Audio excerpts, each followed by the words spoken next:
اعوذ باللہ من الشیطان الرجیم بسم اللہ الرحمن الرحیم الحمد للہ رب العالمین والصلاة والسلام علی سید الانبیاء والمرسلین حبیب الہ العالمین ابی القاسم محمد اللہم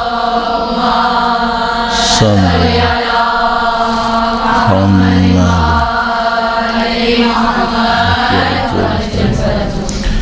وعلى آلہ الطیبین الطاہرین سیما بقیۃ اللہ فی الارضین قال اللہ تعالی فی کتابہ الکریم بسم اللہ الرحمن الرحیم ونريد ان نمن علی الذین استضعفوا فی الارض ونجعلہم ائمہ ونجعلہم الوارثین۔ وقت کے امام کے حضور ادائے احترام کے لیے بی بی ام الائمہ کی ولادت باسعادت کی مبارکباد پیش کرنے کے لیے ان کے وجود کی برکات فیوز و برکات کے حصول کے لیے اور انشاءاللہ وقت کے امام کی نظر لطف شامل حال ہو، ایک بار پھر درود بھیجیں محمد و آل محمد۔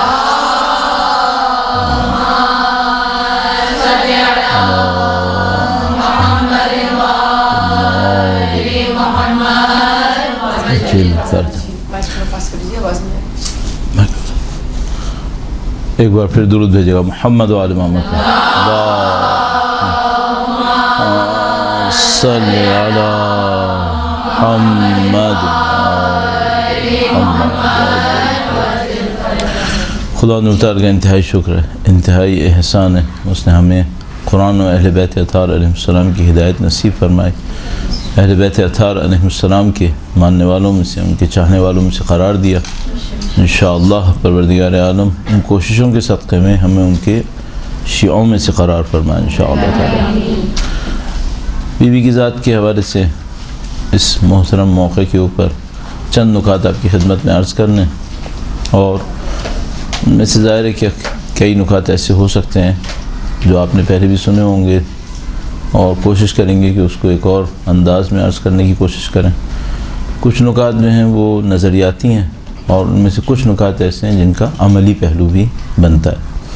تو انشاءاللہ ایک بار پھر خدا نوتار کی نصرت اور اس کی مدد کو حاصل کرنے کے لیے کہ اس مقدس فریضے کو انجام دے سکیں، درود بھیجیں محمد و آل محمد۔ اللہم صلی علی محمد۔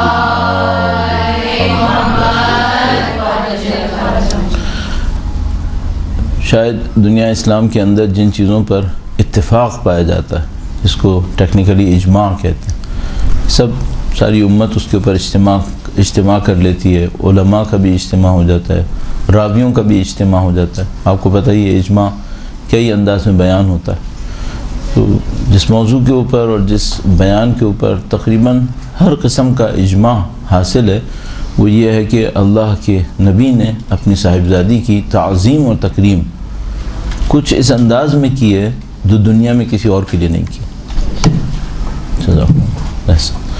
وہ کسی اور شخص کے لیے وہ تعظیم حاصل نہیں ہوئی، اور اس کے ثبوت کے لیے ہمارے پاس کئی بیانات موجود ہیں نبی خدا کے، جس میں اللہ کے نبی نے بضع تعبیر کیا، بضعۃ منی تعبیر کیا۔ اللہ کے نبی نے ان کو سیدہ نساء عالمین قرار دیا۔ اللہ کے نبی نے ان سے اپنی نسل کے باقی رہنے کی بشارت دی۔ اللہ کے نبی نے سب سے پہلے جس عظیم الشان ہستی کو کہا کہ آپ مجھ سے ملحق ہوں گی، وہ بی بی کی ذات تھی۔ عمل کے اندر اللہ کے نبی بی بی کی تشریف آوری پر کھڑے ہو جایا کرتے تھے، اپنی جگہ پر ان کو بٹھاتے تھے۔ ظاہر کہ یہ سب چیزیں جو اللہ کے نبی نے انجام دیں یا انجام دینے میں بی بی کے دروازے پر کھڑے ہو کر مہینوں تک ارشاد فرماتے رہے، السلام علیکم یا اہل بیت النبوہ، یہ اللہ کے نبی نے کسی اور کے لیے نہیں کیا، اور یہ جو اللہ کے نبی نے بی بی کے لیے کیا، اس پر اجماع ہے امت کا کہ ہاں ایسا ہوا۔ تو اس کو کس انداز میں دیکھنا چاہیے؟ ہم سب جانتے ہیں جو بھی اللہ کے نبی کے ماننے والے ہیں، وہ نبی کے قول، نبی کے فعل اور نبی کے تقریر یعنی اس بات، کوئی چیز نبی کے سامنے انجام پائی، نبی نے منع نہیں کیا، ان تینوں کے قائل۔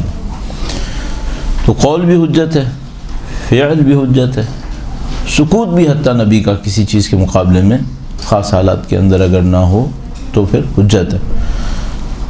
اب یہ کہ نبی نے جو کچھ ارشاد فرمایا اس کو کس انداز میں دیکھا جانا چاہیے، یہاں سے موضوع شروع ہوتا ہے اصل، کہ بھئی اس میں تو کوئی شک نہیں ہے کہ اللہ کے نبی نے یہ سب ارشاد فرمایا، اس میں کوئی شبہ نہیں کہ اللہ کے نبی نے یہ سب انجام دیا، لیکن ان کی تفسیر کیا کی جائے گی، کس طریقے سے کی جائے گی؟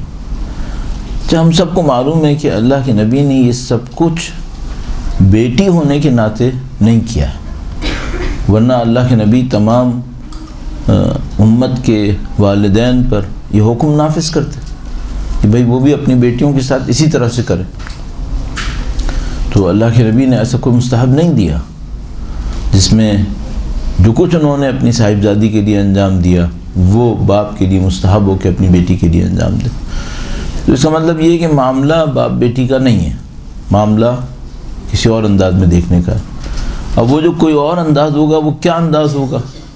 اس میں یہ تھا کہ ہم فوراً اس نتیجے پر پہنچتے ہیں کہ اللہ کے نبی جب بھی کچھ ارشاد فرماتے ہیں تو وہ یہاں پوائنٹ ہے، وہ یہ ان کے صرف جذبات کا اظہار نہیں ہوتا، کوئی نہ کوئی حقیقت ہوتی ہے۔ تو اگر آج مثال کے طور پر کوئی روایت آپ کو ملے جس میں اللہ کے نبی نے مثلاً کسی دن کے لیے کہا یہ دن بہت اچھا دن ہے، فرض کر لیتے ہیں، اچھا کا مطلب کیا ہے؟ نبی کو پسند آیا ہے، مزاج میں پسند آیا ہے یا نہیں؟ دن میں کوئی حقیقت ہے جس کو نبی کا یہ جملہ آج کا دن اچھا ہے اس حقیقت کو نشاندہی کرنے کے لیے۔ اگر ایسا ہے تو پھر نبی اگر کسی دن کے لیے کہیں آج کا دن اچھا ہے تو شاید پوچھنے والے کو، اور معمولاً اصحاب بھی کوشش کرتے تھے، پوچھنا چاہیے کہ آج کے دن کی اچھائی کیا ہے۔ ٹھیک ہے، یعنی ہم یہ نہیں کہہ سکتے کہ نبی اگر فرما رہے ہیں کہ آج کا دن اچھا ہے تو مطلب یہ کہ آج موسم اچھا ہے۔ ایسی زود گزر چیزوں کے اوپر نبی حکم صادر نہیں کرتے، نبی کے فرمان کے پیچھے کوئی حقیقت ہوتی ہے تو وہ نبی صادر کرتے ہیں۔ اچھا، اب اگر اس طرح سے آپ توجہ دیں اور ان فرامین کو دوبارہ دیکھیں جو اللہ کے نبی نے بی بی کی ذات کے بارے میں کہے، اور ان فرامین کو اور عناوین کو کوئی تفسیر دینے کی کوشش کریں تو پھر ایک اور بحث شروع ہو جائے گی۔ تو مثال کے طور پر اگر ہم یہ کہیں کہ اللہ کے نبی نے فرمایا کہ بیوی کی ذات کے لیے کہ وہ میرے جگر کا ٹکڑا ہے، کیا تفسیر کریں گے اس کے؟ تو ظاہر ہے کہ ہم یہاں پہ مطلب یہ نہیں کہہ سکتے کہ نبی کا، اور یہ کتنا شبیہ ہے یہ کہنا اللہ کے نبی کا کہ وہ میرے جگر کا ٹکڑا ہے، شبیہ ہے۔ لحمہم لحمی و دمہم دمی، اچھا یہ جو اللہ کے نبی نے فرمایا کہ لحمہم لحمی دمہم دمی، یہ لحم اور دم، گوشت اور خون جسمانی ہے، ظاہر ہے کہ ایسا نہیں ہے، لحم نبی کچھ اور ہے، دم نبی کچھ اور ہے۔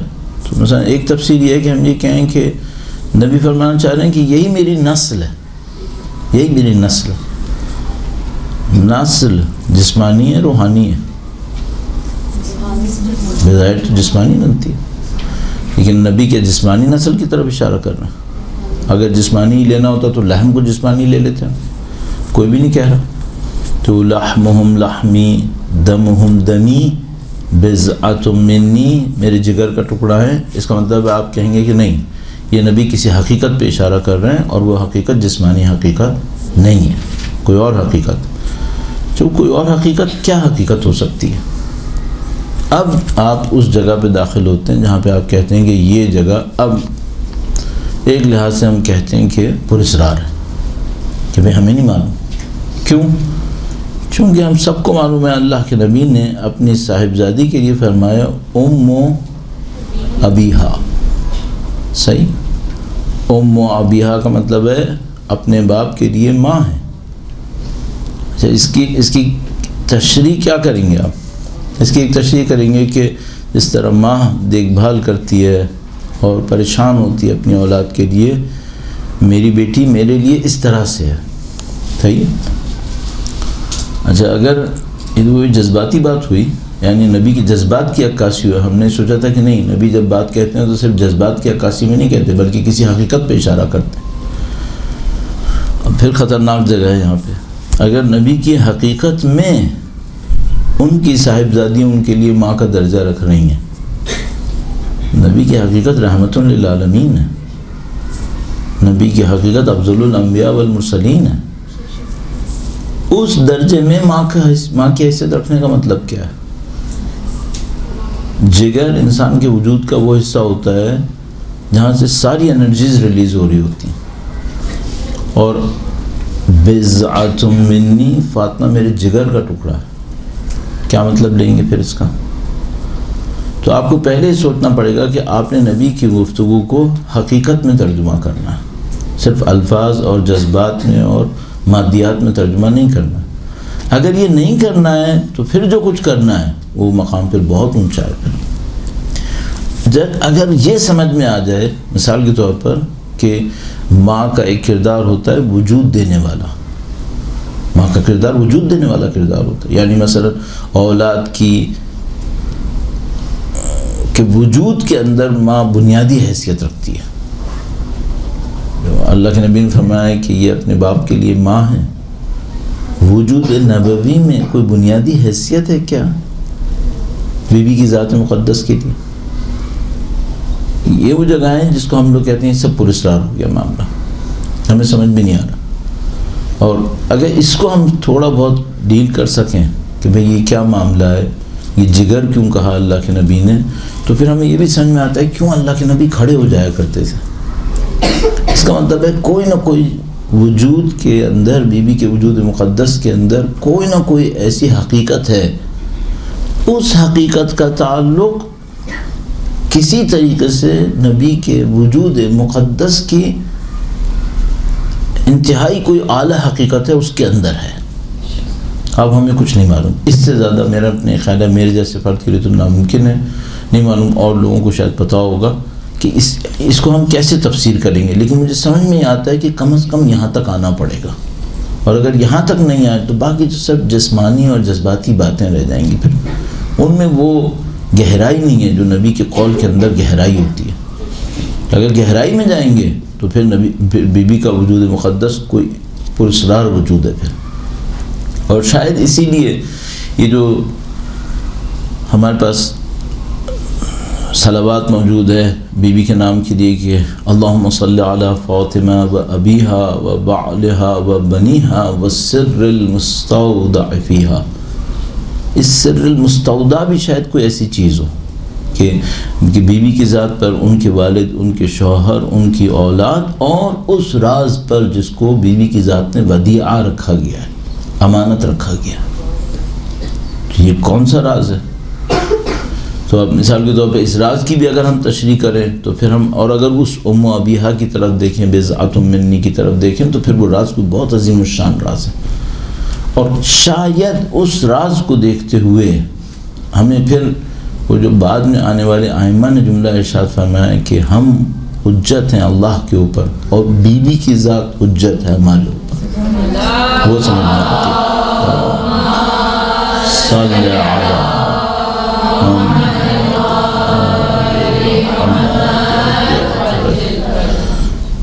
ہم سب جانتے ہیں کہ یہاں حجت ہونا صرف یہ نہیں ہے کہ انہوں نے آیت بتائی، انہوں نے روایت بتائی۔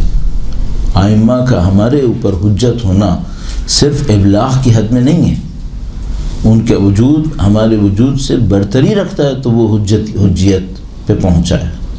تو مثال کے طور پر پورے عالمین کا وجود اہل بیت اطہار علیہ السلام کی وجود ہے مقدس عرفہ و اعلیٰ کے مقابلے میں ہیچ کچھ بھی نہیں ہے، تو وہ حجیت پھر بنتی ہے۔ اب اگر مثال کے طور پر ہم یہ کہیں کہ باقی دنیا کا وجود اور ائمہ کا وجود بہرحال کوئی فرق رکھتا ہے تو اہل بیت حجت بنے، اور اہل بیت فرما رہے ہیں کہ سیدہ کا وجود ہم پر حجت ہے۔ اللہ اکبر، یہ کون سے درجے بلندی پہ ہونا چاہیے جہاں پہ جا کر نبی فرمائیں کہ یہ ام ابیہا ہے، نبی فرمائیں کہ یہ میرے جگر کا ٹکڑا ہے، اور اہل بیت فرمائیں کہ یہ ہم پر حجت ہے۔ یہ جو سر مستودع فیہا، یہ پراسرار ہے۔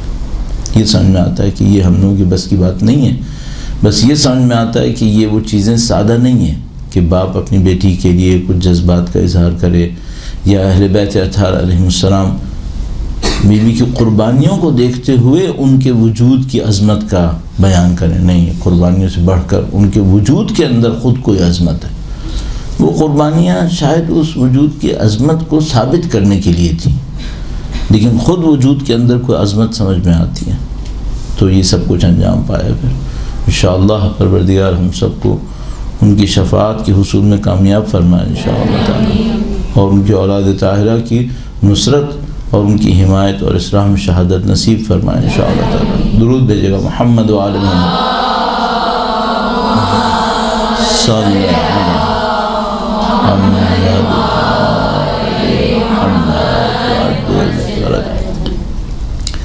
اسی طرح ایک اور پہلو ہے جو تھوڑا سا کافی پراسرار ہے، اور بہرحال اس کے اوپر لوگوں کی توجہ بھی ہے، مورد اختلاف بھی ہوا، آج کل اس کے اوپر کافی گفتگو بھی رہنے شروع ہوئی ہے ابھی۔ وہ کلام ہے کہ جو نبی کی وفات کے بعد بیوی کی طرف اللہ کی جانب سے بھیجا گیا، تو ظاہر کہ یہ جو محدثہ کا لقب تھا وہ اس کی طرف اشارہ کر رہا تھا۔ محدثہ کا لقب صرف روایت بیان کرنے کے لیے نہیں تھا، روایت سب بیان کرتے ہیں، کون محدث نہیں کہتا تھا اس زمانے میں، سب حدیث کہتے تھے۔ یہ بیوی کے پاس محدثہ کا لقب تھا، وہ اس وجہ سے تھا کہ مثال کے طور پر کچھ پیغامات تھے جو خاص کر بھیجے جاتے تھے۔ البتہ یہ بات کوئی ایسی بات بھی نہیں ہے جس کے اوپر آپ کو پتہ ہی ہے کہ مختلف فرقوں کی طرف سے فتنے بازی ہوئی اور کہا گیا کہ بھئی یہ تشیع کے اندر انکار وحی کا قول ہے اور اس طرح کی باتیں۔ اللہ نے بی بی مریم سلام اللہ علیہ کے اوپر کلام ارسال فرمایا، خدا متعال نے پتہ نہیں کتنی دفعہ غیر انبیاء کے اوپر پیغامات ارسال فرمائے، حضرت موسیٰ علیہ السلام کی ماں کے لیے پیغام ارسال کیا، متعدد ہستیوں کے لیے کیا جن میں خواتین بھی شامل ہیں، اور خدا متعال نے ظاہر کہ جبلت کے اندر بھی، فطرت کے اندر بھی اپنے پیغام کو ارسال کرنے سے وحی تعبیر کیا۔ وہ اوحا الی النحل، شہد کی مکھی کو ہم نے وحی کیا، پیغام دیا۔ تو یہ کوئی ایسی بات نہیں تھی مورد اختلاف۔ ہاں جو سمجھنے والی بات تھی وہ یہ کہ بھئی یہ پیغام آتا کس کے پاس ہے اور یہ پیغام آتا کیسے ہے، اور کون سا وہ پس منظر ہوتا ہے یا وہ کون سا زمینہ ہوتا ہے جس کے اندر یہ پیغام آتا ہے۔ اور ایک پوائنٹ بہت کہہ سکتے ہیں توجہ دلانے والا ہے اور مصائب کا حصہ بھی ہے شاید، وہ یہ کہ بھئی یہ پیغام آیا نبی کی وفات سے پہلے بھی آتے تھے یا نہیں؟ حتیٰ ہماری روایت جن کے اندر اس کو بیان کیا گیا اس کو نبی کی وفات کے بعد بیان کیا گیا۔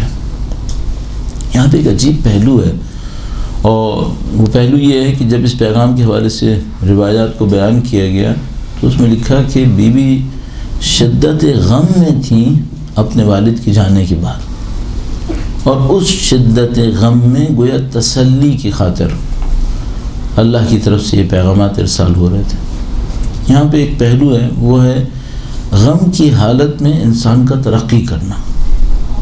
یہ بہت عجیب بات ہے، یہ کہ پروردگار عالم انبیاء کو مشکلات میں رکھتا ہے، پروردگار عالم اولیاء اوصیاء کو ان مشکلات میں ڈالتا ہے جو ہم جیسوں کے لیے، عام آدمیوں کے لیے ناقابل تصور ہیں اصلا، اور اس دوران میں کچھ چیزیں نصیب ہوتی ہیں۔ اور یعنی مثلا خدا متعال نے اس کو صراحت کے ساتھ بھی ارشاد فرمایا کہ جب حضرت ابراہیم علیہ السلام نے ترک کیا اپنے خاندان کو تو خدا متعال نے ان کو یہ پیغام دیا۔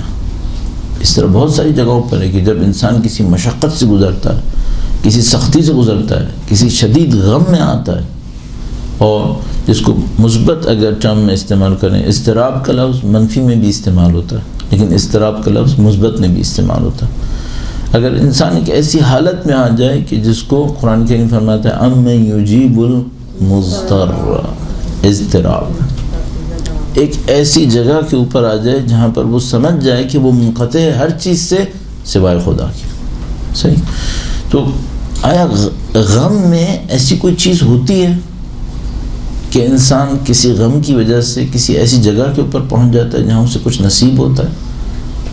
یہ بڑی عجیب سی ایک چیز ہے۔ اور یہ کہ آپ مثال کے طور پر سید الشہداء کی جب قربانی کو دیکھتے ہیں تو سید الشہداء کی قربانیوں میں آخری قربانی جو سید الشہداء کی طرف سے دی گئی ہے فرزند کی قربانی تھی، اور وہ شدید ترین غم جو سید الشہداء کی ذات مقدس کے اوپر جاری ہوا اس قربانی کے نتیجے میں۔ اس کا مطلب ہے یہ جو غم کا پہلو ہے، یہ غم انسان کو کچھ دینے کے لیے ہوتا ہے، اور کچھ لوگ اس غم کی وجہ سے بڑے بڑے مقامات حاصل کرتے ہیں، جیسے کہ ہمارے پاس موجود ہے۔ اب اگر یہ غم مرد پر ہو تو مرد اپنی طبیعت کے اندر، البتہ معصومین علیہ السلام کے اندر ایک ظرافت ہوتی ہے، مرد ہونے کے باوجود ان کے اندر محبت کی کمی نہیں ہوتی۔ عام انسان میں جو مرد ہوتے ہیں اور عورت ہو تو اس کے اندر فرق ہوتا ہے، جذبات کا بہت بڑا فرق ہوتا ہے، لہذا خدا تعالیٰ نے ماں کو جو ذمہ داریاں دی ہیں وہ باپ کو نہیں دی ہیں۔ پوری دنیا میں اس بات کو تسلیم کرتے ہیں۔ مونٹیسوری ایجوکیشن کے اندر کبھی بھی میل ٹیچر کو مونٹیسوری کے اندر نہیں بھیجتے، فیمیل کو بھیجتے ہیں سر۔ تو وہ اس ڈفرینس کو ایکسیپٹ کرتے ہیں کہ ہاں بھئی کچھ ذمہ داریاں ایسی ہیں تمام تر ناروں کے باوجود کہ جو خواتین کی وجود کے اندر موجود لطافت اور جذبات وہی اس کو پورا کروا سکتے ہیں۔ لیکن معصومین علیہ السلام کے اندر مرد ہونے کے باوجود، ان میں سے جو مرد ہیں ظاہر ہے زیادہ تر، اس کے باوجود لطافت کی کمی نہیں ہے۔ تو مثال کے طور پر عام انسانوں میں کوئی ماں ہو، وہ کیا اپنے بیٹے کو چاہے گی جو امام چاہتا ہوگا؟ تو جبکہ ماں عورت ہے تو اس کے اندر ایک لطافت تھی۔ بے اصطلاح اگر تمام چیزوں کو ایک محنت کریں، بہت بہت امپورٹنٹ کام ہے، ہمیشہ محنت کریں کہ تمام حسن اور خوبیوں کو اسماء حسنہ پہ پلٹائیں، تمام حسن اور خوبیوں کو اسماء حسنہ پہ پلٹائیں، تمام افعال اور اعمال کو اسماء حسنہ کے اوپر پلٹائیں۔ آپ کا نماز پڑھنا اسماء حسنہ کے حصول کی جد و جہد ہے، تبھی تو قربتاً اللہ بنے گا، ورنہ قربت کہاں سے لائے گی؟ ہم لوگوں کی قربت جو خدا سے ہے وہ سوائے اسماء حسنہ کے اور کیا ہو سکتی ہے؟ اس کا مطلب یہ ہے کہ ہم جتنے بھی کام قربتاً اللہ کریں، در حقیقت اسماء حسنہ میں سے کسی اسم کے حصول کی جد و جہد ہے۔ یہ شاید ہم سمجھ بھی نہیں پا رہے۔ مثال کے طور پر اگر آپ تشییع جنازہ کر رہے ہیں، کسی کا جنازہ اٹھا رہے ہیں، تو یہ قربتاً اللہ ہے یا نہیں ہے؟ قربتاً اللہ۔ اگر قربتاً اللہ ہے تو اللہ کے 99 نام ہیں، کس اسم سے نزدیک ہونے کے لیے تشییع جنازہ کیا؟ یہ سوچیے ہمیشہ۔ اگر آپ صدقہ دے رہے ہیں تو یہ قربتاً اللہ تھا یا نہیں تھا؟ ہاں، قربتاً اللہ تھا۔ اس صدقہ دینے میں اسماء حسنہ میں سے کس اسم سے نزدیک ہے؟ ہمیشہ اس کو اس طرح سوچنا شروع کر دیں۔ اگر آپ اس طرح سوچیں گے تو آپ کا ہر کام آپ کو قرب دینا شروع کرے گا، اور قرب اسماء حسنہ میں ہے اور تو کہیں نہیں۔ ہم جسمانی طور پہ تو خدا سے قریب نہیں ہوں گے، خدا جسم نہیں ہے، بہت واضح سی بات ہے۔ تو جب انسان کسی غم سے گزرتا ہے اور غم سے گزرنے کے نتیجے میں اس کے لیے کمال کے حصول کا کوئی درجہ بنتا ہے، حضرت یوسف علیہ السلام کی مثال واضح ہے ہمارے پاس کہ اگر ان کو اس مقام تک پہنچنا تھا جہاں پہ تعویل رویا ان کو سمجھ میں آئے، تو ان کو اپنے بھائیوں کے ہاتھوں اس ستم سے گزرنا تھا، تو پھر وہ مقام ان کو ملنا تھا، اور بعد میں زندان اور یہ سب باتیں۔ اگر معصومین علیہ السلام کے مردوں میں بھی وہ لطافت ہے جو عام خواتین میں نہیں ہے، تو ان کی خاتون میں کتنی لطافت ہے؟ اللہ اکبر۔ اور وہ کسی غم سے گزرے، مرد کے اوپر جو غم آتا ہے عام دنیا کے اندر، ظاہر ہے وہ عورت کے اوپر جو غم آتا ہے اسی درجے کے اندر وہ عورت پہ زیادہ آتا ہے۔ معصومین علیہ السلام عام خواتین سے بلند ہیں لطافت کے اندر۔ معصومین علیہ السلام کے اندر کوئی خاتون ہو، ان کی لطافت کہاں پر ہوگی؟ اور وہ ہیں جو باقی تمام پر حجت بھی ہیں۔ یہ لطیف ہستی ایک ہی لہجے میں باپ کے غم سے بھی گزرے اور اولاد کے غم سے بھی گزرے۔ اور سماجی احترام کے غم سے بھی گزرے. دین جس کی عشق میں یہ ہستی ہیں، اس دین کی بربادی کو اپنے ہاتھوں ہوتا دیکھے، اپنی آنکھوں کے سامنے ہوتا دیکھے. یہ سارے غم بھی گزر رہی ہیں اور ان کی لطافت کہاں پر ہے. اب تصور کیجئے کہ اگر حضرت یوسف علیہ السلام مرد ہونے کے بعد اس غم سے گزریں جو ذکر ہوئے قرآن کریم میں، تو خدا متعال فرماتا ہے ہم نے تمہیں یہ دیا، ہم نے تمہیں یہ دیا. اور بی بی ان تمام غموں سے گزری تو درجہ وجودی میں کیا نصیب ہوا ہوگا. اگر آپ نے یہ بات دیکھ لی اور اس بات کو آپ نے قانون کے طور پہ قبول کیا کہ ان ہستیوں میں اگر کوئی غم سے گزرتا ہے تو اس کے وجود میں وسعت آتی ہے اور پھر محدثہ بنتی ہے. صحیح؟ اللہ اکبر. بس پھر بی بی ام البنین کا سوچیے. اللہ اکبر. بی بی ام البنین کا مقام اس خاطر اتنا بلند ہے کہ جن غموں سے ان کی وجود مقدس کو گزارا گیا وہ ناقابل تصور تھے، اور وہ معظمہ نہیں معلوم کتنی مدت اس غم سے گزری ہے. اس خاطر بی بی ام البنین کا مقام اتنا بلند ہے. تو اس سے جو آپ عملی نتیجہ لے سکتے ہیں وہ یہ کہ اگر ہمیں جرأت ہوتی، جو نہیں ہے، جو واقعا نہیں ہے، تو ہم خدا سے غم مانگتے. اگر ہمیں جرأت ہوتی تو ہم غم مانگتے، جو نہیں ہے اور کوئی کرے بھی نہیں. وہ خدا کی طرف سے اگر کوئی غم آیا تو سنبھالنا ظاہر ہے کہ آسان نہیں ہوگا. اور انہوں نے گویا ان تمام باتوں کو جاننے کے باوجود اس غم کو قبول کیا. اس طرح سے یہ وجودات تشکیل پاتے رہے اور درجات ایک کے بعد ایک بلندی کی طرف جاتے رہے.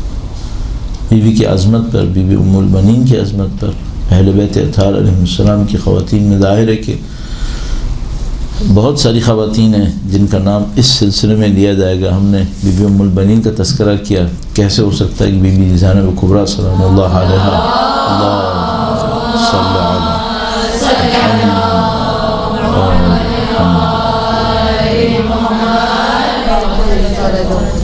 یہ عجیب نہیں کہ مولا چوتھے امام نے بی بی کے لیے فرمایا آپ عالمہ غیر معلمہ ہیں. اگر تھوڑا سا اس کے اوپر جملے پہ غور کریں تو یہ بھی محدثہ والا مقام ہے یہ، اور یہ بھی اسی غم کے بعد آیا، غم سید الشہداء کے بعد، عاشور کے بعد آیا. یہ غم سے گزرنا بڑا عجیب ہے اس نظام کے اندر. البتہ ظاہر ہے کہ وہ یوں سمجھ میں آتا ہے کہ کوئی شخص ایک خاص تیاری پر ہو اور بصیرت پر ہو اور پھر اس غم سے گزرے تو وہ زیادہ فائدہ حاصل کر پائے گا اس غم سے گزرنے کا. ناممکن ہے کہ غم اس کو بہا کے لے جائے، غم اس کو کامیابیوں کے بجائے اور کسی مشکل میں نہ ڈال دے. یہ سب بھی ہو سکتا.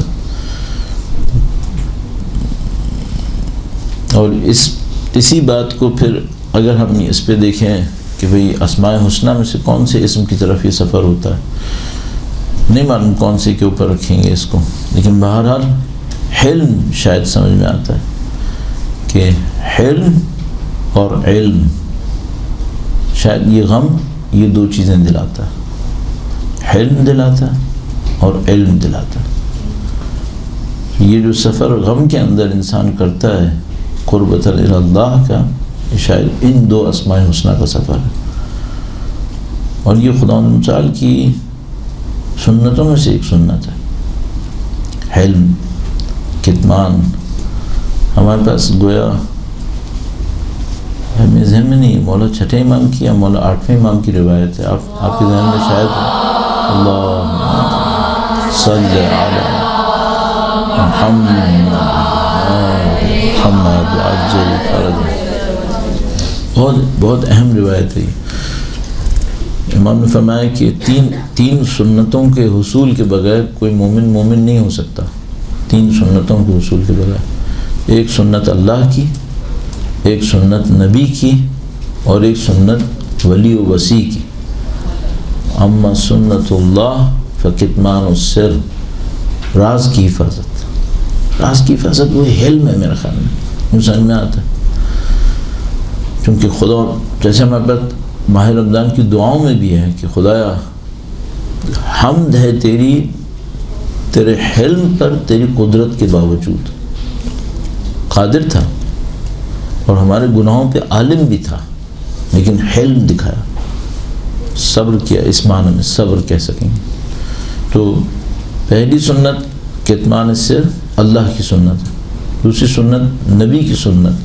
اما سنت النبی انبیاء مدارات الناس، لوگوں کے ساتھ حسن خلق کے ساتھ پیش آنا، اچھے طریقے سے پیش آنا. اور سنت وصی و ولی صبر مصیبتوں کے اوپر، صبر. تو یہ وہ سفر بنے گا جو انسان کو قربتاً اللہ کی طرف لے کے جائے گا. اس میں غم کا کردار ہے. اور میں نے عرض کیا کہ اہل بیت اطہار علیہ السلام کی عظیم الشان ہستیوں نے اس سفر میں ہمارے لیے راستے طے کروائے. درود بھیجے گا محمد و آل محمد صلی محمد.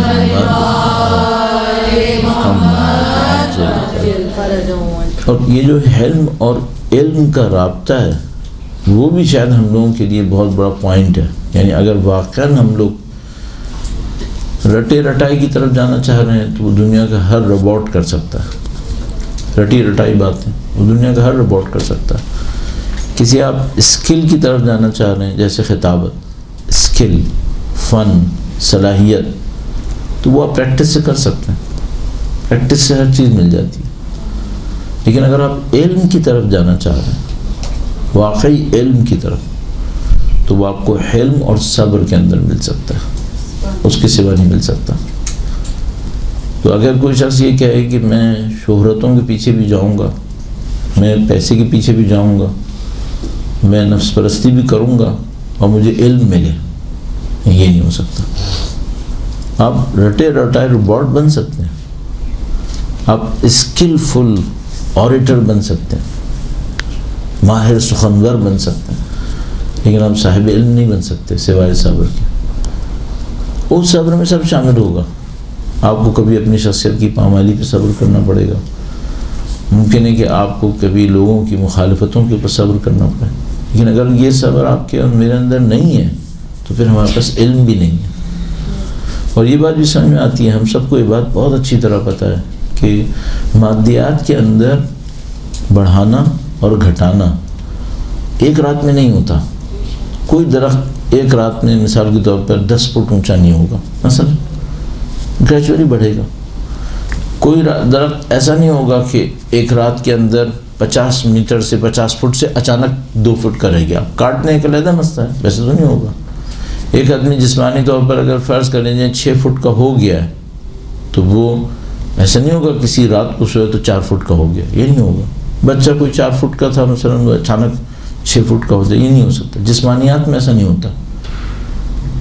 یہ ہم سب کو پتہ ہے کہ روحانیات میں ہوتا ہے. یہ کیسے ہوتا ہے؟ قرآن کریم فرماتا ہے حبط اعمال، ایک رات میں سارے عمل ختم ہو سکتے ہیں ایک عمل سے. اور ایک رات میں انسان ترقی کر کے کہیں سے کہیں پہنچ سکتا ہے، یہ ہم سب کو معلوم. تو مثال کے طور پر اگر آپ یہ سوچیں کہ مثلا آپ نے 20 سال صبر کیا، اب آپ کو صبر کی ضرورت نہیں ہے، پھر سقوط ہے اس کا مطلب.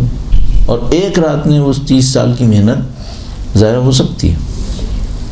جس کا مطلب یہ کہ یہ عمل بہت شدید محنت طلب ہوگا کہ آپ ہمیشہ اپنی زندگی کے اندر اس بات کے اوپر توجہ دیتے رہیں کہ بھئی آپ کا جو سفر ہے وہ کس سمت ہے. آپ اور ہم جو مثال کے طور پر کوشش کرتے ہیں بھئی مجلسیں پڑھیں یا درس دیں یا مثال کے طور پر لوگوں کو کچھ بتانے کی کوشش کرتے ہیں، ان سب کو ان مسائل کے اوپر بہت زیادہ توجہ دینی پڑے گی کہ ہمیں صحیح علم کہاں سے نصیب ہوگا. اور یہ بات غم بھی بتاتی ہے، غم کی جو کیفیت ہے وہ بتاتی ہے، اور اس کے بعد آنے والا صبر بتاتا ہے، اور یہ تمام انبیاء اور اہل بیت اطہار علیہ السلام کے واقعات ہمارے سامنے اس کو ثابت کرتے ہیں۔ اب یہاں پہ ایک قدم اور بڑھاتے ہوئے ایک اور نقطے کی طرف عرض کریں گے۔ درود بھیجے گا محمد و آل محمد صلی اللہ علیہ وسلم۔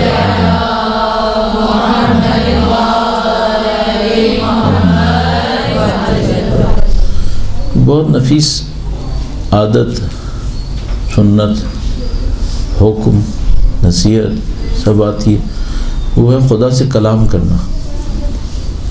ہم سب کو معلوم ہے کہ یہ جو دعائیں ہیں ہمارے پاس اہل بیت اطہار علیہ السلام سے، یہ ایک معنی میں یہ وہ کلام تھا جو اہل بیت نے اللہ سے کیا تھا۔ اب تو ممکن ہے ان میں سے کچھ دعائیں ایسی ہوں جو صرفاً ایک عام انسان کو سمجھانے کے لیے بتائی گئی ہوں، وہ تو میرا خیال ہے ایسا نہیں ہے۔ بعض لوگ یہ کہتے ہیں کہ بھئی یہ دعا اہل بیت نے دی ہے ہم جیسے انسانوں کو کہ ہم اس کے ذریعے سے خطاب کر لیں اللہ سے۔ میرے خیال میں ایسا نہیں ہوگا۔ اہل بیت اطہار علیہ السلام نے اگر کوئی جملہ بولا ہے اور اس میں یا اللہ مثال کے طور پر آیا ہے، اے اللہ آیا ہے، تو انہوں نے خطاب نہ کیا ہو اور صرف دکھانے کی خاطر بولا ہو، مشکل ہے۔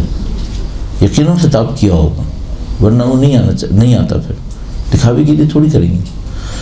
دوسرا مسئلہ پھر یہ ہوتا ہے کہ مثلا ان میں سے بعض تعبیرات ایسی ہیں جو عام انسانوں کے لیے تو صحیح ہیں، اللہم نجنی من النار مثلا قنا عذاب النار، یہ معصومین کے لیے کیسے صحیح ہو سکتی ہیں؟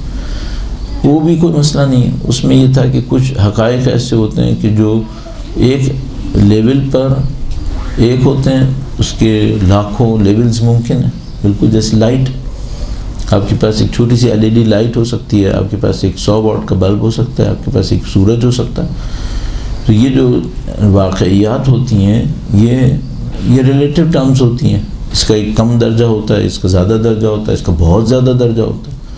تو یہ جتنے بھی جملات ایسے ہوتے ہیں جو ہم لوگ اپنے لیے تو سمجھ پاتے ہیں لیکن معصومین کے لیے نہیں سمجھ پاتے، تو اس کا مطلب یہ کہ کسی اور درجے کا ذکر ہوتا ہے، ہم اس کو کسی اور انداز میں دیکھ رہے ہوتے ہیں۔ تو یہ مثلا یہ نار وہ نار نہیں ہے جو ہم لوگوں کے لیے ہے، یہ کوئی اور چیز ہے، اور اسی طریقے سے اس کی تشریح کی جا سکتی ہے۔ تو یہ جتنی بھی دعائیں ہیں یہ در حقیقت ان کا کلام ہے جو انہوں نے خدا متعال سے کیا۔ اب ہم لوگ حسب توفیق، حسب مراتب اس کو سمجھنے کی کوشش کرتے ہیں، اور سمجھنے کے بعد وہی ہم خدا سے مانگ لیتے ہیں۔ تو یہاں پہ ایک بات سمجھ میں آتی ہے، وہ یہ کہ ہم جب اہل بیت کی دعائیں بھی پڑھتے ہیں تو ہم وہ نہیں مانگ رہے ہوتے جو اہل بیت نے مانگا تھا، ہم وہ مانگ رہے ہوتے ہیں جو ہمارے دماغ میں اس دعا سے آیا ہے۔ اچھا، بہت سارے لوگ تو مانگ بھی نہیں رہے ہوتے، اسے پڑھ رہے ہوتے ہیں، ان کو غرض ہی نہیں ہوتی کہ کیا ہوا۔ تو مثال کے طور پر کوئی دعائے کمیل پڑھ لیتے ہیں، لیکن یہ ہے کہ وہ رابطہ نہیں بنا پاتے خدا متعال سے۔ تو اگر ہم وہ خوش نصیب ہوں جو مفہوم پہ بھی توجہ دے، تب بھی یہ مشکل آئے گی کہ وہ جو انہوں نے مانگا تھا وہ کیا مانگا تھا۔ اچھا، اب اگر اس انداز میں دیکھیں تو پھر اس کا مطلب یہ ہے کہ ہمیں یہاں پر ایک بصیرت چاہیے دعا سے پہلے، کہ بھئی ہم جب خدا متعال سے مانگنے لگیں حتیٰ ان کلمات کے اندر کہ جو اہل بیت اطہار علیہ السلام سے ہم تک پہنچے تھے، تب بھی ہمیں ایک گہرائی کی ضرورت ہے۔ مثلا اگر صرف ایک نشاندہی کی خاطر عرض کروں تو مثال کے طور پر معذرت چاہ رہی ہے، شاید مذاق نہ بن جائے کہیں بہرحال، مثلا اگر وہ کہتے ہیں کہ اللہم حور عین ہمیں دے، ہم لوگ حور عین سے کیا سمجھ رہے ہیں؟ ایک دفعہ اپنے ذہن میں سوچے امام معصوم حور عین مانگیں گے؟ اگر مانگی ہے اور روایت میں ہے، اس کا مطلب ہے کچھ اور ہے، ہم کچھ اور سمجھ رہے ہیں، طبیعتاً ہمیں کہنا پڑے گا ہم غلط سمجھ رہے ہیں، ہم سمجھ ہی نہیں رہے کہ یہ چیز کیا ہے، حقیقت کیا ہے۔ اچھا، اس مشکل میں ہم لوگ مبتلا ہیں، اور یہ جو بہت بڑا فرق ہے دنیا اور آخرت کا، اور ہم سب کو معلوم ہے کہ خدا متعال شاید ہی کوئی ایسا درجے پہ پہنچے عام انسانوں میں سے جو دنیا میں رہتے ہوئے آخرت کو دیکھ سکے۔ باقی جو بھی لوگ دیکھتے ہیں وہ ظاہر ہے کہ کسی نہ کسی تمثیل کو دیکھ رہے ہوتے ہیں، کچھ بہت ہی کوئی شاذ و نادر ہوتے ہوں گے، عربوں میں شاید ایک آدھ عرب پتہ نہیں کتنی نسلوں کے اندر کوئی ایک آدھ جو مثال کے طور پر آخرت کو اس کے واقعی حال حلیے کے اندر دیکھ لے، ورنہ تو سب کے سب تمثیلی دیکھتے ہیں۔ تو یہ جو آخرت کا اور دنیا کا نہ سمجھ میں آنے کا معاملہ ہے وہ یہ کہ مثلا ہمیں نہیں سمجھ میں آتا کہ یہ جو ہمارے اعمال کا تعلق ہے ہماری برزخی زندگی سے وہ کیا ہے. تو مثال کے طور پر اگر خدا متعال ہمیں برزخ میں لے کے جائے اور ہمارے اعمال ہماری برزخ کو طے کر رہے ہیں، یہ ہم سب کو معلوم ہے کہ ہاں صحیح ہے کہ ہمارے اعمال ہماری برزخ کو طے کر رہے ہیں، اور وہ اعمال زیادہ تر ذہن سے ہیں.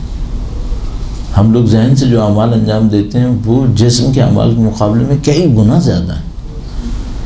تو ذہنی اعمال ہماری برزخ کیسے بنائیں گے؟ اور جو زیادہ تر سنگین گناہ ہیں وہ جسمانی نہیں ہیں، وہ ذہنی اور فکری ہیں. تو مثال کے طور پر شرک انسان ذہن سے کرتا ہے، حسد کرتا ہے ذہن سے کرتا ہے. اس طرح دسیوں ایسی چیزیں ہیں کہ جو سنگین گناہ ہیں اور اچھائی میں سنگین اعمال ہیں، یہ ذہنی ہیں سارے. خلوص انسان کے اندر ظاہر ہے کہ یہ ذہنی ہے. تو یہ جو ذہن کی کارروائی ہے یہ برزخ کیسے بناتی ہے اور برزخ کیسے متاثر ہوتی ہے اس سے. تو ایک مثال کے طور پر جو میں آپ کو یہ میں عرض کر رہا ہوں، دعاؤں کے فہم میں کمی اس طرح سے جیسے ہمارے ہاں برزخ کی فہم میں کمی ہے. تو مثال کے طور پر اگر ایک شخص ہے جس کے اندر حسد زیادہ ہے اور وہ مادہ حسد کے ساتھ دنیا سے رخصت ہو گیا اور برزخ میں پہنچا اسی حسد کے مادے کے ساتھ، تو اس کی برزخ کو اس منفی صفت سے متاثر ہونا ہے. تو مثلا اس کی برزخ میں کیا ہوگا؟ تو مثال کے طور پر اس کی برزخ میں وہ ایسی جگہ پہ زندگی گزارے گا جہاں سارے حاسد ہوں گے ایک دوسرے سے. زندگی کس قسم کی ہوگی پھر؟ اس کو تصور کریں. ہم جس صفت کے اوپر ہوں گے برزخ اسی صفت کے حساب سے ہمیں ملے گی، اور وہ زیادہ تر صفتیں جسمانی نہیں ہیں، ذہنی ہیں، فکری ہیں، جذباتی ہیں. تو آپ کو اور مجھے اگر اپنا وجود دیکھنا ہے کہ ہمارا وجود برزخی کہاں پہنچا ہے، سادہ سے دیکھیں کہ ہمارے ذہن اور دل کے اوپر جو جذبات گزر رہے ہیں وہ زیادہ تر کیا جذبات ہیں. مثلا جذبات کیا ہوتے ہیں؟ پازیٹیو میں ہمدردی ہوتی ہے، محبت ہوتی ہے، خلوص ہوتے ہیں، صداقت ہوتی ہے، یہ پازیٹیو جذبات. نیگیٹو جذبات میں کیا ہوتے ہیں؟ دشمنی ہوتی ہے، حسد ہوتی ہے، نفرت ہوتی ہے، غصہ ہوتا ہے. صحیح.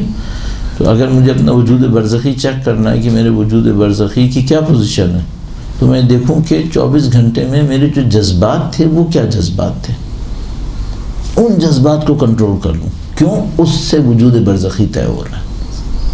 تو مثال کے طور پر میں ایک پوزیشن میں تھا اور یہاں پہ میرے اندر اچانک کسی کے لیے نفرت کا جذبہ آیا. ٹھیک ہے، یہ جو نفرت کا جذبہ ہے یہ اس شدت کے ساتھ آیا کہ اس نے میری اندر جیسے کہتے ہیں تلاطم ایجاد کر دیا، ایک دم میرے اندر تبدیلی آنے لگی. بس سمجھ لیں کہ اب آپ کا برزخی وجود اس جذبہ نفرت کے تحت تشکیل پا رہا ہے، اور اس دنیا کے اندر 1 منٹ اس جذبہ نفرت میں رہنا شاید وہاں پر 1 سال گزروا دے. ایسا ہے نا کہ بعض لوگوں کی برزخ 3 لاکھ سال ہے. تو مثلا 60 سال کو ضرب کریں 3 لاکھ سے تو 1 سیکنڈ کے سالوں کا بن رہا ہے. تو یہ جو جذبات گزر رہے ہیں یہ بہت خطرناک ہے. بدقسمتی سے ہم لوگ جو دیندار ہیں وہ زیادہ تر ان جذبات پہ توجہ نہیں دیتے. زیادہ تر یہ دیکھتے ہیں مثلا نماز پڑھی نہیں پڑھی، قرآن پڑھا نہیں پڑھا، وہ ظاہر ہے کہ بہت ضروری ہے، لیکن آپ کی برزخی زندگی میں صرف وہ نہیں ہے، اصل میں یہاں پر بھی ہے. اور اس کو اگر آپ نے میں نے کنٹرول کر لیا تو بہت ساری چیزیں ہماری کنٹرول میں آ جائیں گی، ہمارا وجود اس کے حساب سے بنے گا. ایک بات اور بس اس سلسلے میں آخری، وہ یہ کہ ہم لوگ ہر گزرتے وقت کے ساتھ اپنے وجود کی اینٹیں رکھ رہے ہوتے ہیں. اگلی اینٹ پچھلی اینٹ پہ ہی رکھی ہے ہم نے، اور اگر پچھلی گناہوں کی توبہ نہیں ہوئی تو اگلی اینٹ صحیح نہیں ہو سکتی. جو مشہور معروف شعر ہے فارسی کا وہ لوگ سب دہراتے ہیں، خشت اول گر نہد معمار کج تا سریا میرا و دیوار کج. اگر معمار پہلی اینٹ ٹیڑھی رکھ دے تو ثریا ستارے تک بھی اگر آپ نے دیوار کھینچی تو وہ ٹیڑھی رہے گی. ٹھیک ہے. ہم لوگ ہر روز پچھلی اینٹوں کے اوپر اگلی اینٹ رکھتے ہیں اپنے وجود کی تشکیل میں، چاہے وہ دنیاوی ہو، چاہے وہ برزخی ہو، چاہے وہ محشر کا ہو، چاہے وہ صراط کا ہو، چاہے وہ آگے کی دنیاؤں کا ہو. اگر ہم پیچھے کو صحیح نہیں کر سکے ہم اگلے وجود کو صحیح نہیں کر پائیں گے.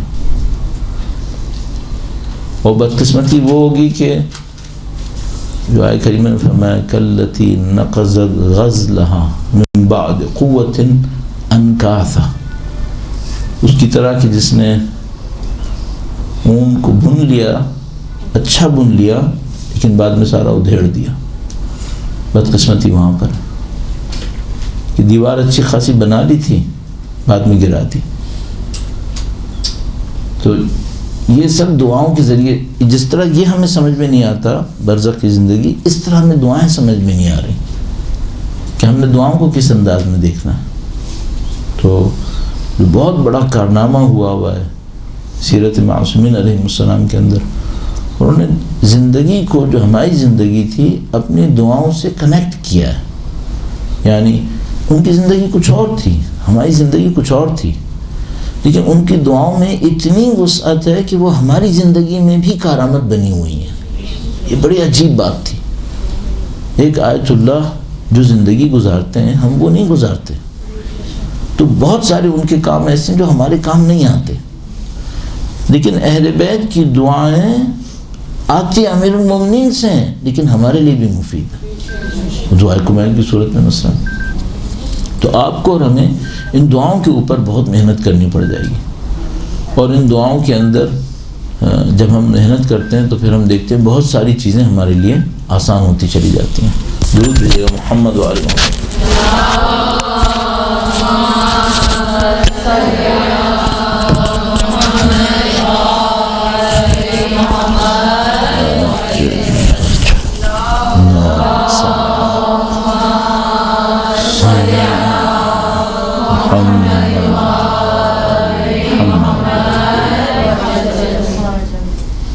جو اہل بیت اطہار علیہ السلام کی سیرت طاہرہ نے ہمیں سکھایا ہے وہ دعاؤں کا اثر ہے.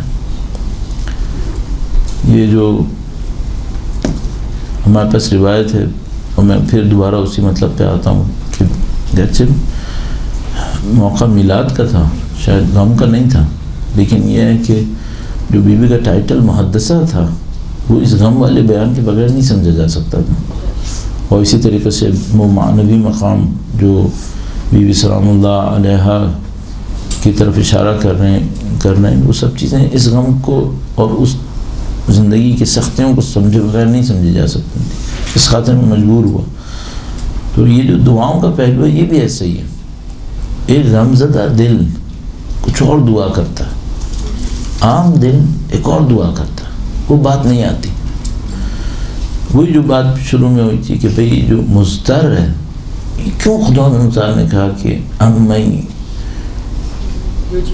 یجیب المضطر اذا دعا، کچھ اور بھی خدا تعالیٰ کہہ سکتا ہے. تو یہ جو مضطر کی کیفیت ہے یہ آپ کیسے لا سکتے ہیں اپنے اندر؟ اہل بیت اطہار علیہ السلام کی دعاؤں میں کو پڑھتے وقت مضطر کی کیفیت کیسے آ سکتی ہے؟ اس کے اوپر محنت کرنے کی ضرورت ہے. کیونکہ وہ جو دعا میں ہم جو آیے کریمہ آئی ہے اس نے ہم سے یہ کہا ہے کہ اگر کوئی مضطر کے درجے پر آتا ہے تو اس سے خدا پھر اس کو پورا کر رہا ہوتا ہے. تو آپ اور میں جب ان دعاؤں کی طرف پہنچیں، معنوی دعاؤں کی طرف، تو پھر اس پہ توجہ. آخر میں اب ظاہر ہے کہ وقت ختم ہونے کی طرف، تو ایک آخری بات تھی وہ یہ کہ یہ جو درود ہے ہمارے پاس، بیوی کے نام سے درود ہے. میں نے پہلے بھی اشارہ کیا، اللہم صلی علی فاطمہ و ابیہا و بعلہا و بنیہا و السر المستودع فیہا. ایک دفعہ اس میں اس طرح سے آیا کہ جیسے میں نے بیاض کیا، اللہم صلی علی بعدد ما حاط بہ علمک یا ارحم الراحمین. ایک دفعہ اس کو سوال کی صورت میں کیا گیا، اللہم انی اسألک بحق فاطمہ و ابیہا و بعلہا و بنیہا والسر المستودع فیہا ان تصلی علی محمد و آل محمد وان تفعل بنا ما انت اہلہ ولا تفعل بنا ما نحن اہلہ. یا آپ کو پتہ ہے یہ نا کا صیغہ جو ہوتا ہے وہ ہم کے لیے ہوتا ہے. اگر ایک آدمی کہنے والا ہے اسألو کا وہاں پہ کہا تھا تو پھر تفعل بی ما انت اہلہ یہ استعمال کرنا پڑے گا. اس کے اوپر توجہ کی ضرورت ہے میرا اپنے خیال ہے. اور کچھ اس طرح سے ہونا چاہیے سمجھ میں آتا ہے اس طریقے سے کہ ہماری زندگی کے اندر ہر روز کم سے کم کوئی ایک دفعہ ایسی ہو جہاں پر ہم اس جامعیت کا درود پنجتن کی خدمت میں ارسال کر سکیں. اور اس درود کے اندر یہ جامعیت ہے کیونکہ یہ ایک درود ہے اور وہ پنجتن کے وجودائے مقدسہ کی طرف جا رہا ہے. اور محوریت کس کو مل رہی ہے؟ بیوی کے وجود کو. وہی جو نبی خدا نے فرمایا تھا ام و ابیہا، اور وہی جو اہل بیت نے فرمایا کہ ان کی ذات ہم پر حجت بنتی ہے. یوں لگتا ہے کہ اگر کوئی اس کے اندر محنت کرے تو وہ اپنے معنوی مقام کو آسانی سے حاصل کرنے کی طرف جائے گا. یہ ہم لوگوں کی ذمہ داری بنی کہ مثال کے طور پر جو بیوی کا پیغام ہے وہ ہم تک پہلے تو ہم خود سیکھیں، اس پر عمل کرنے کی کوشش کریں اور اس کو پھر اگلی نسلوں تک پہنچانے کی کوشش کریں. الحمدللہ رب العالمین آپ اس سلسلے کا حصہ قرار پا لیں. یہ بڑی فخر کی بات ہونی چاہیے. یوں لگتا ہے کہ قیامت کے دن کوئی یہ کہہ سکے خدا سے کہ خدایا میں نے بھی بیوی کی کوئی خدمت کی. بڑی فخر کی بات ہونی چاہیے. تو ہم سب لوگ اس شفاعت کے منتظر ہیں کہ جو نصیب ہونی ہے. آخر میں ایک روایت عرض کر دوں، شاید ربط اتنا نہ ہو لیکن تبرکاً عرض کر رہا ہوں. ایک آدمی آیا، ایک راوی امام ششم کی خدمت میں، چھٹے امام کی خدمت میں، اللہ صلی علی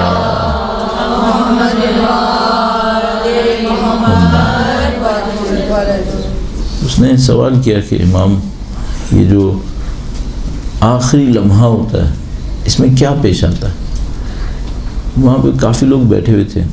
امام نے کہا کہ ایک مرحلہ آتا ہے جو مومن کے لیے بہت خوشی کا سبب ہوتا ہے، منافق برداشت نہیں کر پاتا اس نے سوال کیا کہ امام وہ لمحہ کیا لمحہ ہوتا ہے؟ وہاں پہ کافی لوگ ایسے تھے جو تحمل نہیں کر سکتے تھے. امام نے اس کو اشارہ کیا کہ سوال مت کرو ابھی یہاں. پھر ایک موقع ہوا، پھر وہ دوبارہ امام کی خدمت میں آیا، یا امام نے اس کو ایک موقع دیا کہ وہ تھوڑا سا علیحدہ میں پہنچ سکے امام کے پاس. تو امام نے کہا کہ ہاں اب کیا پوچھتے ہو؟ تو اس نے کہا کہ مولا وہ لمحہ کیا ہوتا ہے؟ تو امام نے فرمایا دیدار کا لمحہ ہوتا ہے. تو اس نے پوچھا کہ اے امام وہ دیدار کس کا دیدار ہوتا ہے؟ تو امام نے فرمایا کہ ان دو عظیم الشان ہستیوں کا دیدار ہوتا ہے. اس نے کہا کہ اے امام وہ دو عظیم الشان ہستیاں کون ہوتی ہیں؟ تو امام نے گریہ فرمایا. امام نے گریہ فرما کے کہا کہ جب بھی مومن مرتا ہے وہ رسول اور امیر المومنین کا دیدار کر رہا ہوتا ہے. اللہ جب بھی مر رہا صلی اللہ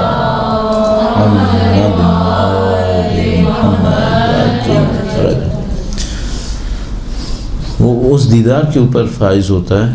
اور اس خاطر مومن کا جان دینا آسان ہو جاتا ہے کیونکہ وہ اپنے مقام کو دیکھ پاتا ہے. اور اسی طرح ہمارے پاس مختلف روایات ہیں تو اس میں یہ بیان کرتے ہیں کہ جب مومن مرنے لگتا ہے حالت احتضار میں ہوتا ہے تو وہ جو فرشتہ آتا ہے، فرشتہ موت جس کو ہم لوگ اسرائیل تعبیر کریں ظاہر ہے، تو وہ جب آتے ہیں تو وہ اس کو جنت کا کوئی مقام دکھاتے ہیں، اس کو کوئی مقام دکھاتے ہیں، منزلت دکھاتے ہیں. بعض تعبیر ہوتی ہے کہ نہیں وہی دیدار ہی ہے در حقیقت کہ جو اہل بیت اطہار علیہ السلام کا وہ کر رہا ہوتا ہے، جس کی وجہ سے اس کی موت دینا، جان دینا اس کے لیے انتہائی آسان ہو جاتا ہے اور وہ سکون سے پھر زندگی سے گزر جاتا ہے. بہرحال یہ ساری تیاریاں ہماری اگلی زندگی کے لیے ہم سب کو معلوم ہے. اور ان تیاریوں میں جو سب سے اہم پوائنٹ جو ابھی تک میں نے آپ کی خدمت میں چند منٹ آرائز پیش کیا، ان سب سے اہم پوائنٹ یہ ہے کہ آپ کی اور میری زندگی کا ہر عمل ہمیں کسی اس میں خدا کی طرف لے جانے کے لیے اس کو اپنی زندگی میں ڈھونڈتے رہیں کہ وہ کیسے، یہ پروسیس کیا ہے.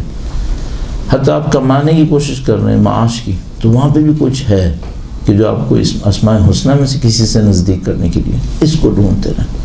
اگر کوئی اس کے اوپر محنت کر لے شاید لگتا ہے اس کی کامیابی سب سے آسان ہے انشاءاللہ تعالی۔ جزاکم اللہ، درود بھیجے گا محمد و آل محمد۔